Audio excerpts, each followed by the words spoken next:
The Nigerian Senate has asked President Muhammadu Buhari to address the nation immediately on the current nationwide protest by Nigerian youths against police brutality and bad governance.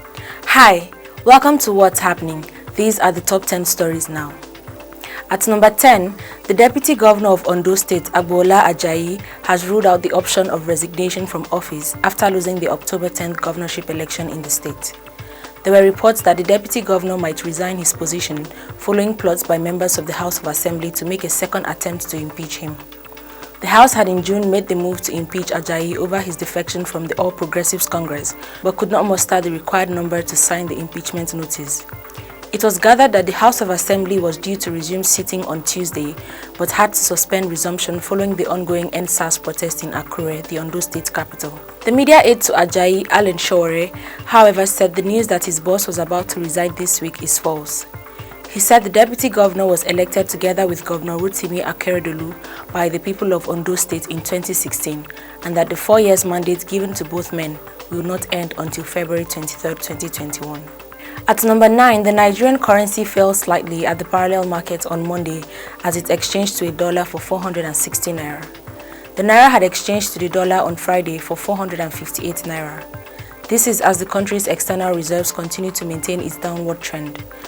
Figures obtained from the Central Bank of Nigeria revealed that the country's external reserves, which stood at $35.75 billion as of October 2nd, had lost about $78.34 million as of October 16th. In its monetary credit, foreign trade and exchange policy guidelines for fiscal years 2020 and 2021, the CBN had stated that external reserves were expected to lie between $29.9 billion and $34.3 billion by the end of 2020. At number 8, the federal government has revealed plans to apply for a loan of $11 billion to construct Lagos to Calabar rail.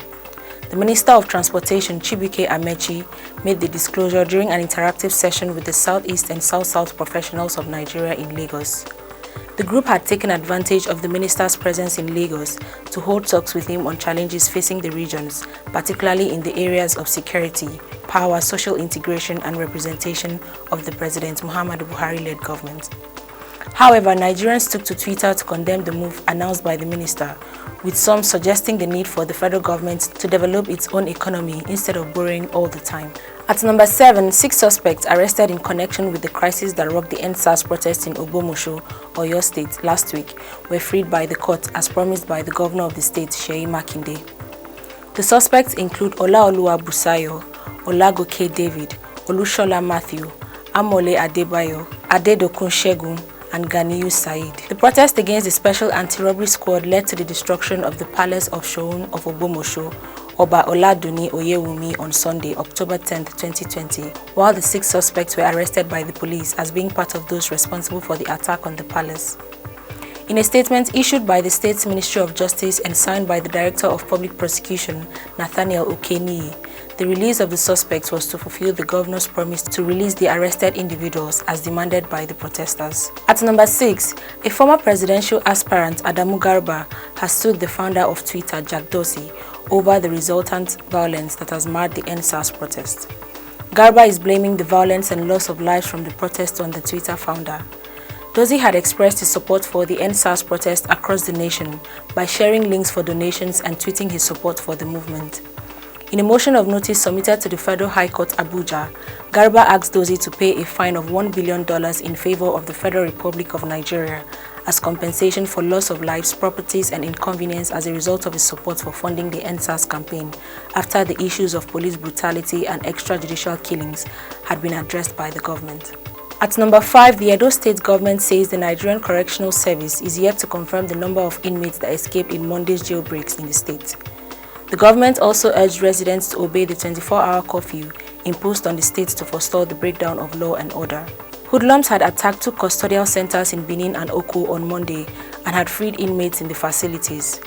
In a statement signed by Crusoe Osage, the Special Advisor on Media and Communication Strategy to Governor Godwin Obaseki, on Tuesday, the government said investigations were ongoing to bring perpetrators to book.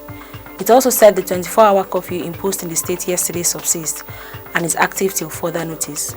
According to the statement, security agencies have been deployed in the streets to ensure full compliance, and anyone found contravening the directive will be dealt with according to the law. At number 4, 6 people died on Tuesday when a fuel tanker exploded in Lapai local government area of Niger State. Speaking after the incident, Mary Noel Badge, the media aide to the governor of the state, Abubakar Bello, said the victims were burnt beyond recognition, while many others were injured and were receiving treatment in a hospital. She added that 7 trucks were also raised in the accident. The incident happened when the tanker driver was trying to maneuver a bad portion of the road and then collided with parked trucks. The state government dispatched officials of the State Emergency Management Agency to provide emergency needs to the victims. The governor also expressed sympathy with the victims and family members of those affected in the explosion. At number 3, suspected hoodlums on Tuesday burnt down the Apapa Igomu police station in Lagos State. According to an eyewitness, the incident occurred around 9:45 a.m. The witness, simply identified as Mubideen by Punch newspaper, narrated that policemen shot at the hoodlums before they set the police station ablaze. He said the policemen, in an attempt to disperse the hoodlums who were marching to Apapa, shot dead 2 persons. The hoodlums, in response, set the police station on fire. The spokesperson of the Apapa Igomu local government area, Ayo Michael, confirmed that the station, which serviced both Igomu community in Apapa and Orile community in Koka Aguda, was destroyed in the fire and that indeed 2 persons were shot dead in the incident.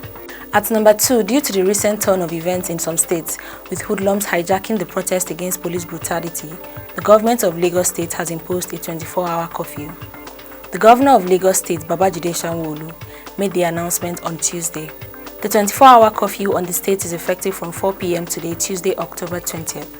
He said, "I have watched with shock how what began as peaceful EndSARS protest has degenerated into a monster that is threatening the well-being of our society. Lives and limbs have been lost as criminals and miscreants are now hiding under the umbrella of this protest to unleash mayhem on our state. As a government that is alive to its responsibility and has shown a commitment to the movement EndSARS, we will not watch and allow anarchy in our dear state. I therefore hereby impose a 24-hour curfew on all parts of the state as from 4 p.m. today, 20th October 2020. Nobody except essential service providers and first responders must be found on the streets." The Nigerian Police Command in Lagos State has also banned all forms of protest or gatherings in the state. This was announced in a statement by the spokesperson of the command, Muyiwa Adejobi, on Tuesday. Finally, at number 1, the Nigerian Senate has asked President Muhammadu Buhari to address the nation immediately on the current nationwide protest by Nigerian youths against police brutality and bad governance. The Senate also directed the police to offer protection to the EndSARS protesters to prevent hoodlums from hijacking the demonstrations. This was stated on Tuesday, sequel to a point of order raised by Senator Biodun Olujimi. The federal lawmakers urged the protesters to stop their agitations on the streets while the federal government addresses their demands. They also asked Buhari to immediately set up a judicial panel of inquiry made up of eminent Nigerians that will be respected by the youths to identify errant SARS operatives and ensure their arrest and prosecution. Always remember to wear your mask, wash your hands and stay safe. That's all for today. See you next time on What's Happening.